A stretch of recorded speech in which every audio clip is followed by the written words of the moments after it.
Good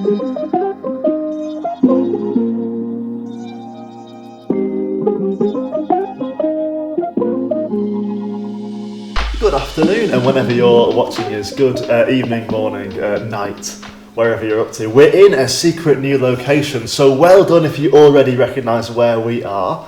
You're maybe on the Crash team. It looks like Roger and Eve's hallway, but we haven't got that far yet. We're somewhere else, trying out some new locations and acoustics and all sorts. What they didn't tell us was that they were going to have to bag us before they took us in here to this new fancy location, and now suddenly we've all woken up, there's a bright light in our faces and cameras going off, So we've got another way home, but never mind. Hopefully a better quality podcast for you, the listener at home, and that's what it's all about, isn't it? Yeah, absolutely. Anyway, there's been an awful lot of talk recently at church about the gym. So we told a little chat about the gym. Have you been? Do you go? It's kind of one of those scary places that some people love and some people are quite afraid of. James, you look like a man who might go to the gym. I go to the gym a little bit. I do more bouldering gyms than anything else. I did go to the gym a little bit when I was training in Hull, but that was mainly doing running because I don't like running on tarmac, but going on a treadmill is actually not so bad because you can just set the incline to like a silly level, but just run at that consistent silly level for the whole thing.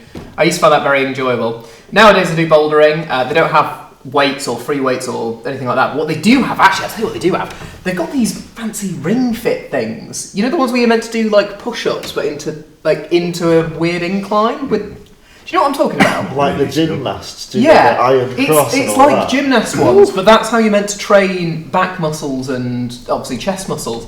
I've only done it once. I was horrifically embarrassed because then a bloke who was about 3 times my size walked up and went, "You're doing it wrong," and I went. Well, I'm not touching that again. I'm just going to climb. That's what I like about bouldering. It's the supportive community. But genuinely, it usually is really It normally is, yeah. He did help. It was more just like I felt very embarrassed afterwards and couldn't really face doing it in front of him after that. James, are you more like me and find the gym a little bit of a kind of awkward, embarrassing place where you don't know what the rules are or what all the machines do? Or are you like James? No, I think I'm with you, Adam. I mean, I was for a while a member of David Lloyd Leisure. Oh, posh gym. Yeah, well, for 2 reasons. One, because it was literally across the road from where I used to work in my rail industry days. Literally across the road from the office, and the company very kindly subsidised us for the membership. Oh, lovely stuff. Wow. Okay. Yeah. So when I was like, I'd go maybe 2 or 3 times a week after work. Now, you mentioned the treadmill, James. I had to go on the treadmill, but if I jogged, I do it for about 30 seconds. Yeah. So what I used to do was like ramp it up to its furthest And just incline, walk just it, right? walk really briskly. It's That's great, good. isn't it? It's Because I lovely. love walking, and so I do that for, I don't know, about half an hour, 3/4 of an hour. The thing that annoyed me is I'd love to have listened to my favourite radio station. And I did invest in a little, micro in-ear radio thing, but it didn't work in the steel box that was the gym, and there was no signal. Oh, And they used to interesting. play this terrible dance music as well. But yes. Do you not have Wi-Fi or something? Well, not then. I mean, I'm going back a few. Okay. We were talking medieval times. Well, almost, yeah. Okay. It felt a bit medieval sometimes. And I used to do cross trainer as well a bit. Although that's fun. Found that was a bit like patting your head and. Yeah, I can't. Once you get out of sync, then it's kind of running you, and you end up. Whoa. I mean, and then when I'd done mainly on the walking briskly on the treadmill uphill, I then go for a bit of a swim. Although there's a nice pool, but my time in the swimming pool always seemed to coincide with either the ladies' water aerobics, which sort of turned it into a tidal wave, or they used to have a Take up surfing while you're at it. That's what I was hearing. Do I mean Peloton where they'd have the people on the bikes? Oh, like a spin class. That's it. really? Scary stuff. Yeah. They did that in the pool? Well, sort of on the edge of the pool side somehow. And then there was Wow. this manic lady, it was the instructress, and they're like, come on! So, That's fantastic. yeah. I'm waiting to see a kind of inner city, cool, trendy church that does a spin class worship session. Well, I'm sure which there's might one somewhere. be. There will be somewhere. We'll have to go one week. Probably in a trendy part of London. Podcast trip. The other thing I remember was that one of my colleagues, he used to spend longer on his warm up. Oh, yeah. Contorting than I did on my actual workout. So I finished and going to get changed, and he was still, wrapping his left leg round his ears and all this. And another colleague, we used to joke that he only went in the jacuzzi. at lunchtime. Oh, there's always Oh, one. the sauna was always, And he said- that's always quite a fun bit. Was his Steve. name Stu? No, Steve. He said, we used to Steve. one of my friends used to say, the bubbles aren't magic, Steve. You know, when, anyway. I'm sweating the water weight off, that's all I'm doing. I did not think we'd get chatting this merrily on the gym, so I'm quite impressed with us. Well done, chaps. I went at university for a laugh. Well, did most things Famously for a laugh, humorous to be place, honest. the gym. Well, when we were there, it When I was. trying I am one of those who finds it all a little bit kind of unnerving because it's all a bit unknown and the machines are all complicated and you don't know what to do. Yeah. But in lockdown, I was still living next to campus and it was empty, so you could go in for a little run and go to an outdoor gym and there was no one to kind of look at you and go, What's that's you not doing? what a pull-up's supposed to look like. So that was good. You for didn't a see little while. Margaret with her binoculars through the window going, oh, Adam's out again, isn't he? We're going to get in trouble. Anyway. Sorry, Margaret, if you're listening. If you're listening at church and you've been dying to talk to someone about the benefits of a brisk walk or a good swim, talk to Onig or to Ivan because they are the local experts, I think. But otherwise, we'd better move from one gym to another. I'm going to disappear and you guys are going to welcome someone new and exciting who certainly looks like he's been in a gym once or twice. But you can find that out for yourself. Yes, watch this space.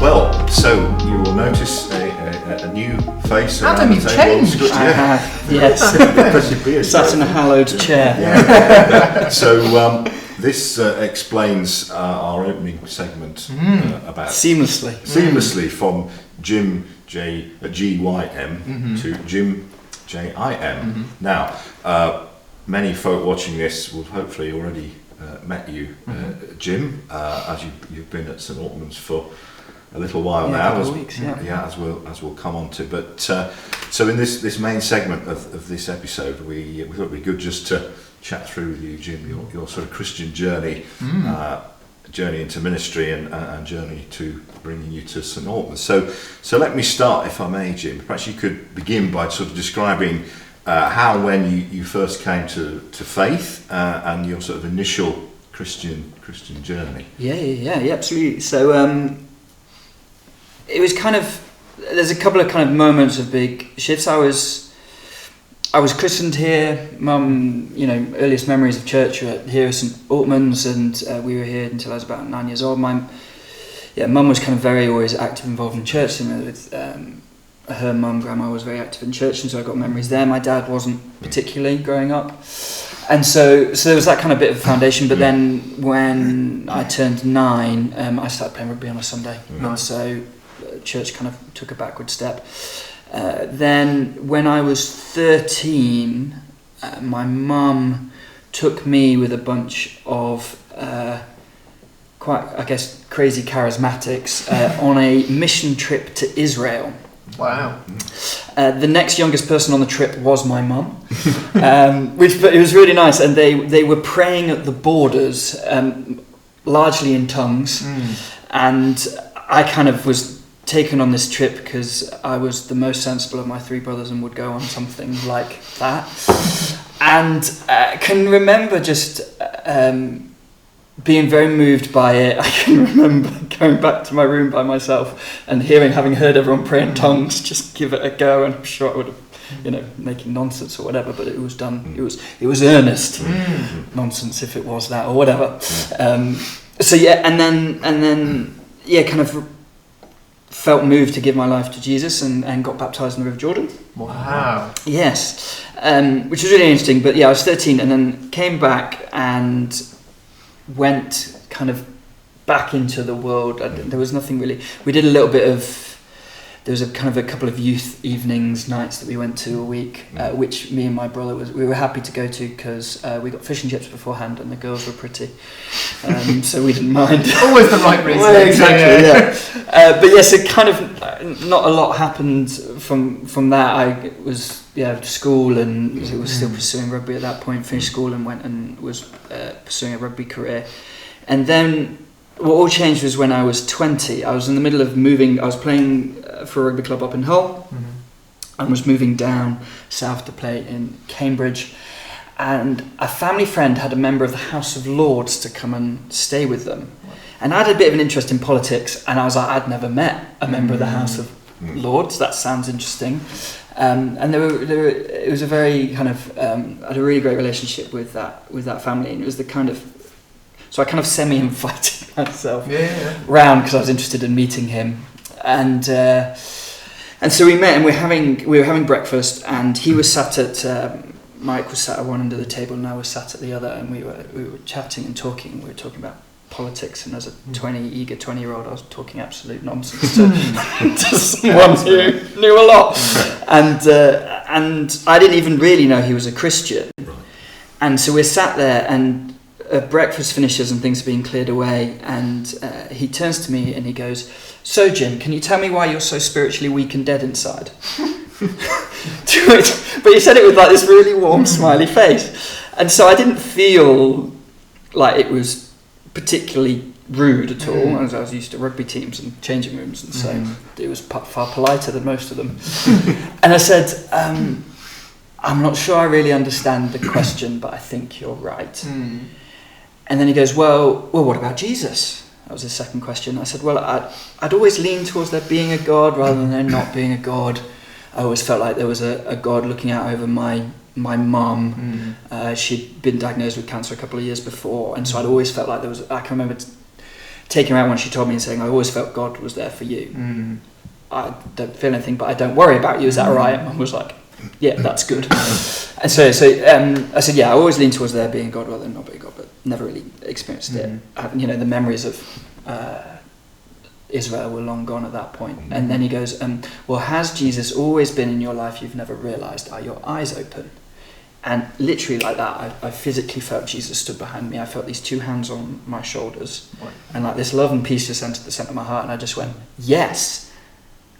And then like spun around like what's just happened? What is happening? Yeah.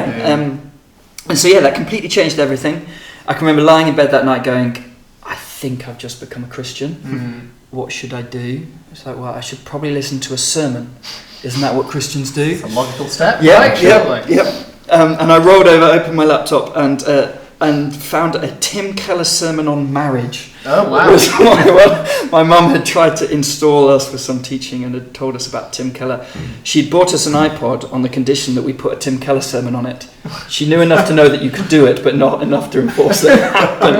Okay. So that's how I became Christian. Well, so there's a real sort of, if you like, road to Damascus, if you will, moment of conversion. Yes. Which is because I certainly don't have that. So it's interesting that you describe that almost to the split second. I could. The date. I know the date and things like that. But it's this interesting thing of looking back and that question of like, has he always been there?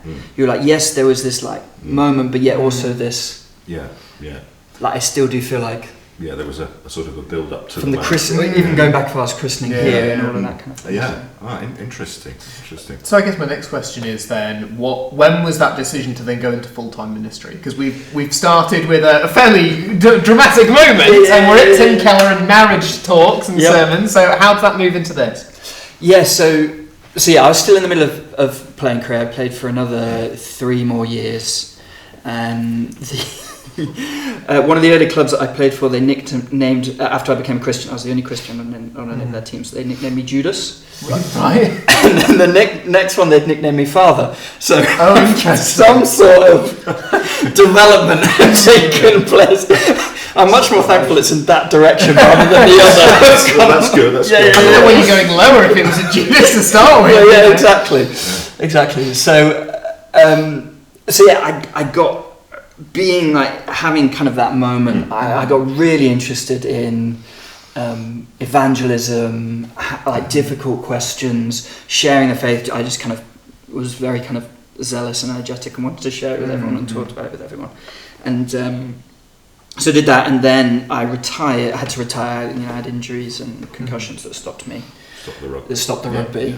As does every rugby player from the sounds of it. Well, exactly. There's not many people that get out of it with some degree of body issues and pain. So I was on holiday. I'd literally just finished end of the season, was on holiday with the same family friends in which I became Christians through.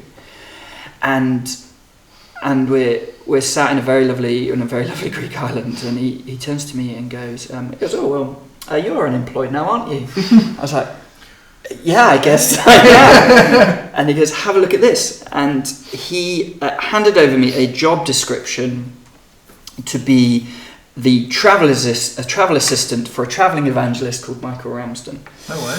And Michael Ramsden was at that point the international director of, some people may have heard of Rabbi Zacharias International Ministries, which was evangelism and apologetics. Apologetics is in answering the difficult questions of the faith. And what that organisation specialised in is trying to go to places that people thought you can't go to take the gospel, or places that would be quite hostile to it. They were like, we're going to go. So they went to kind of major kind of political leaders, academic leaders, businesses, and the arts and places like that.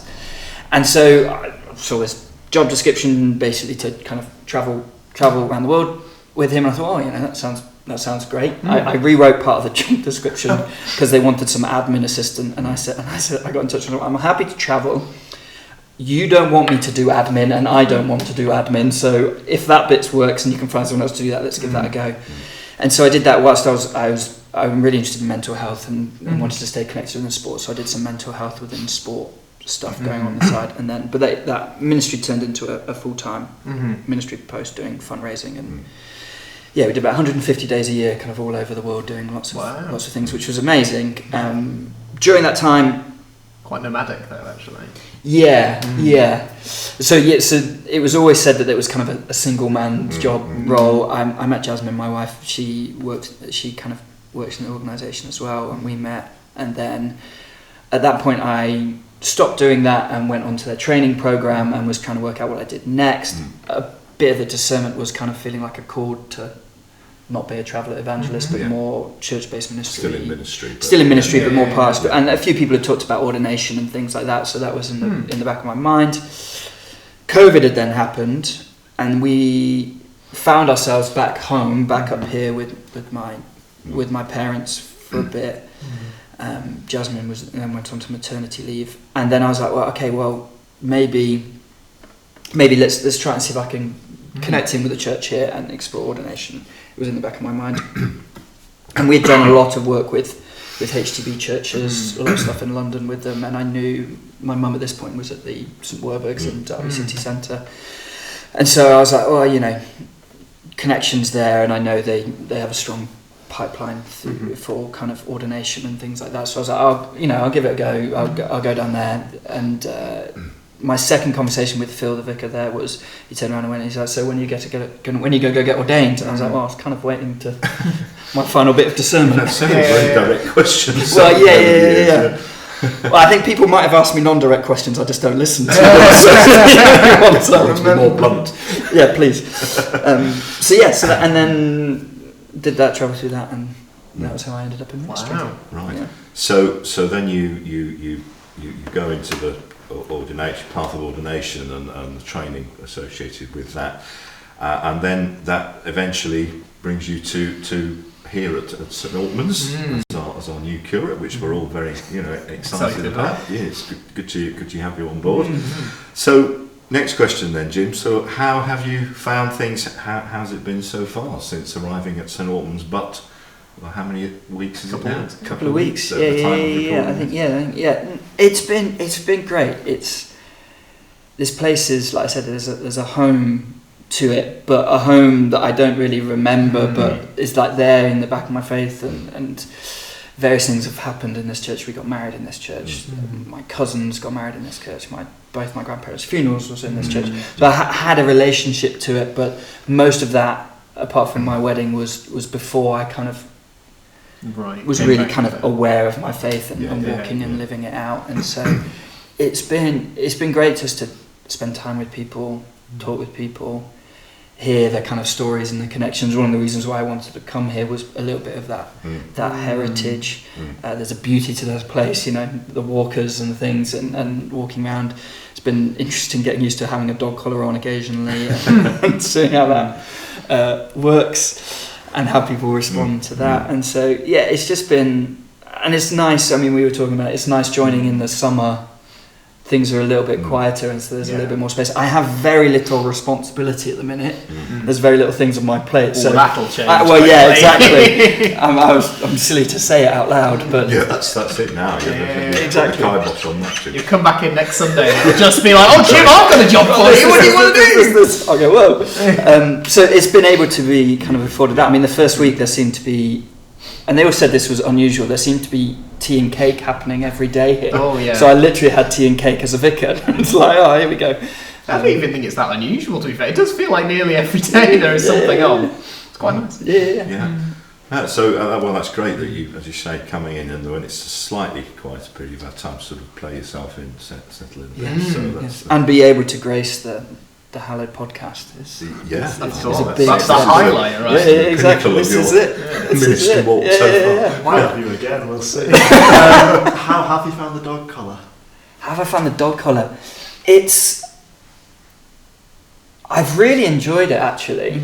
I've not come from a tradition that wears it a lot, but I've come from a college that has a much more higher tradition of people who do wear it, and people who just, that is what they wear. I quite like having a uniform. I quite like having. Fair enough. It makes things easier. And it's probably the rugby player coming out, right? Yeah, exactly. Yeah. Give me a uniform, and I'm happy with that. Yes, and so but it's been interesting to see. I think a lot of people don't necessarily. Well, nowadays there aren't that many vicars my age, and so a lot of people kind of are a little bit kind of interested and surprised by it. It sparks one or two conversations. It was like there's a few people. I wore it walking through town the other day and had my first someone kind of go, "Father." I was like, really? I was like, oh wow, that feels interesting. I mean, you knew me from my rugby career. Wow, that's one of the lads. So no, it's also been really helpful for me, reminding me that is my role now. It stopped me from saying inappropriate things on a couple of occasions by going, oh, you can't make that joke now. You probably shouldn't say that. So yeah, it's been quite. Yeah. I mean, certainly speaking for myself, since recently becoming a reader in the spring of this year, you are suddenly much more aware that you're in a very public-facing role. Obviously, my role is different to yours as a curator. That's what I know what you mean. Yeah. So then, returning to some of the highlights and the different bits we've been talking about, what are the things that you're most looking forward to during your time as a curate here? Yeah, I think curate is quite a nice place to be in, because you get to do the ministry of the person in charge without having any of the responsibility of it. And if anyone, at the end of the day, just go, well, this is James' decision, even if I agree with it, I can always be like, I'll just back him to the hilt and that'll be all right. Or I'll just go, oh, you don't like this decision? Well, it's James's. It's not mine. But I think it's the little basics that I think I quite like. So I'm doing a christening for the first time, and I was just reading through that liturgy, and you go, gosh, this is what a privileged place to be in, reading through, getting prayer out in case, I'm called out to any kind of end of life or funeral work, getting your prayers sorted and things like that, building up to being able to kind of lead the Lord's Supper and things like that, but also then just being able to be here, sit in this place. It's interesting having people walk in the door and people who walk past, and just being able to minister and walk alongside people, get to know people.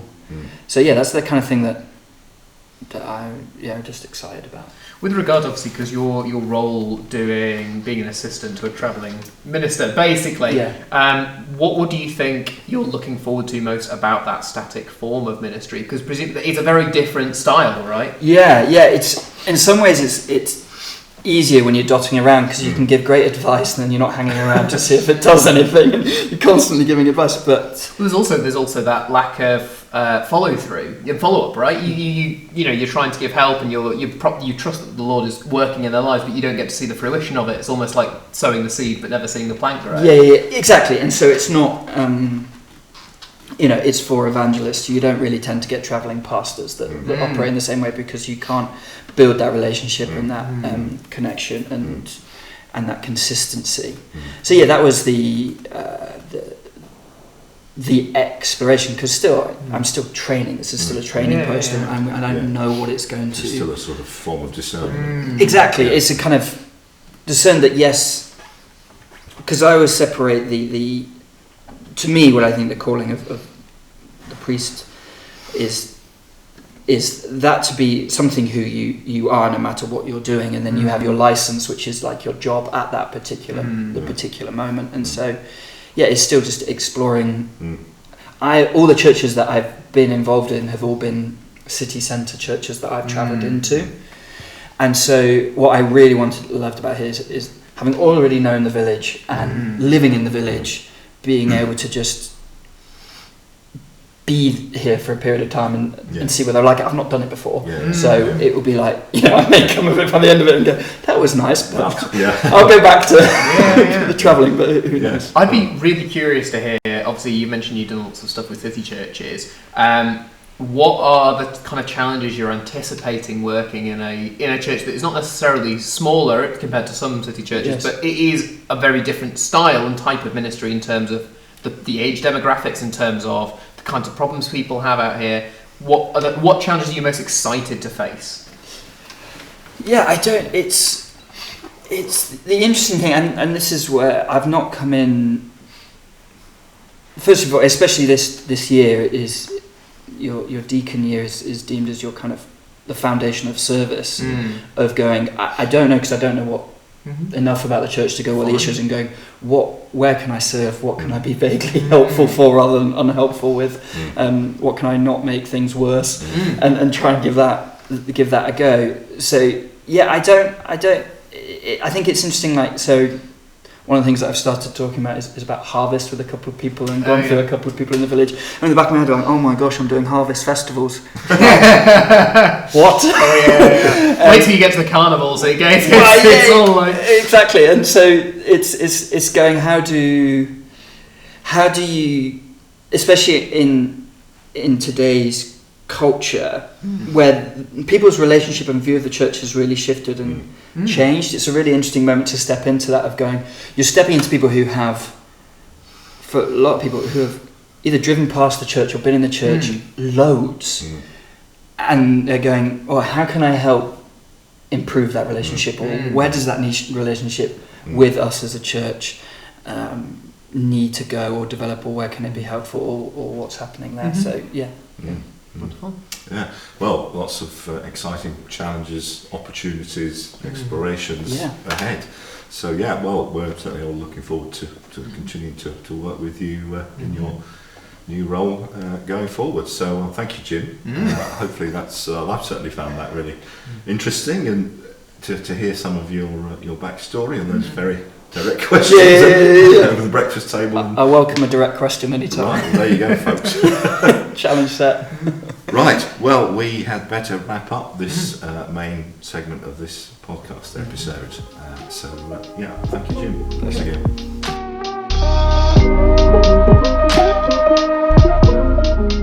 Well, I really enjoyed hearing that from my chair off camera. That was great. If you have questions for Jim, you can recognise him by the dog collar. You can find him quite often in the Bridge Inn, which is good, spreading some ministry across the river. Or on I don't know what that says when you can find the curate in the pub all the time. That sounds it's the heart for the village, is what it says. Community relation. Community spirit, that's what we need. Emphasis on the spirit part. In both senses of the word. Or, of course, if you have questions for the podcast, we'd love to hear those, to try and answer those. If you've sent a question before and we've given half an answer, you can send it again and say that wasn't good enough. We don't mind. But Adam, how do we send our questions to you? I've got so many after this week and I still don't know where to send them. You've got a pile at home. Well, here's a few options. You could, if you're watching on YouTube, you could comment on the video like a really young person would.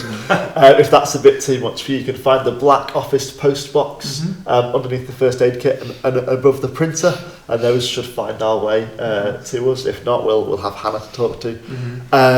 Or you can send an email to the office, or grab us on a Sunday. Although anything you tell a vicar, I assume a curate as well, on a Sunday, there's a chance they will forget by Monday morning, because quite a lot happens. So ideally, so hand them a piece of paper is what I'm hearing. Give good. them a handwritten note, and then go for the comment section, the post box, or an email would be fantastic. We'd love to hear from you. And we'll be back in some moments, depending on when you're listening, to talk about babbling brooks and some babbling books. Right, there you go. Tune in next time.